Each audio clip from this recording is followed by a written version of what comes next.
சரிங்க. அங்கிள் வந்துட்டு அவங்களோட சைல்ட்ஹுட் டேஸ், அவங்களோட லைஃப்ப பத்தி சொல்லிட்டாங்க. இப்போ நம்ம அவரோட பாடல் பிறந்த கதைகளை கேட்கலாமா? ஐயா, then you have to tell me like உங்களோட சைல்ட்ஹுட் டேஸ்ல வந்துட்டு நீங்க வந்து கேத்தலிக் சர்ச்ல வளர்ந்தீங்க. இந்த பாடுறது எப்படி நீங்க கத்துக்கிட்டீங்க? அது உங்களுக்கு எப்படி அது உள்ள எந்த வயசுல உங்களுக்கு அது நீங்க பாட முடியும்ன்றது? சிறு வயதிலேயே சர்ச்சில் பாடுவோம். குரல் அவ்வளவு நல்ல குரல்னு யாரும் அப்ரிஷியேட் பண்ணல. சிறு பையனா இருக்கிற போது ஸ்வீட் வாய்ஸ் எல்லாம் சொல்லல, சத்தம் போட்டு அப்படின்னு சொல்லுவாங்க. But I hate like it.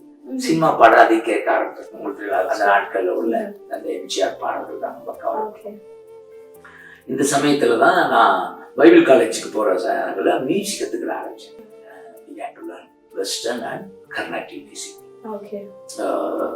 அப்போ எப்போதான் எனக்கு ஒரு ஒரு நம்பிக்கை இருக்கு, நான் பாட முடியும்.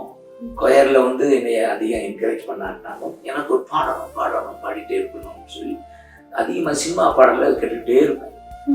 எந்த அளவுக்குன்னா ஒரு முறை சாப்பாட்டை மறந்து உபாசம் பண்ணி கேட்டுருந்தேன். அதெல்லாம் நினைச்சா சரிப்பா. ஒரு தெங்கிட்ட என்னடா சாப்பிட வரல, கூட பயங்கரமான சாப்பாடு நடக்குது இருந்து நான் உட்காந்து அந்த ரேடியோ அந்த காலத்துக்குலாம் இருக்காது. எப்ப 68 69 பிறந்திருக்க மாட்டியா. அப்ப காதில் வச்சுக்கிட்டு கேட்டுட்டே பேசிட்டு அப்ப ரேடியோட சேர்ந்து ரேடியோ கொடுத்தாங்க. அதுல சினிமா பாட்டு வராத அந்த ரேடியோவில் அவருக்கு கேட்டுட்டு அப்படி ஒரு ஈர்ப்பு இருந்தது காலகட்டத்தில். அதனால மியூசிக் படித்தேன். இந்த லைஃப் அந்த பிற்பாடு இந்த சினிமா மேல ஒரு வெறுப்பு, வெறுப்பு உண்டு பண்ணி அவர் எனக்கு பாடல் கொடுக்க ஆரம்பிச்சார். பெரிய சீக்கிரம். அது வரைக்கும் சினிமா பாடல பாடிட்டு சில சினிமா பாடலே டிரான்ஸ்லேட் பண்ணி தமிழ்ல வேற மாதிரி பாடுவான். But when life came, Jesus, அருமையானவரோட life came, he changed the whole thing.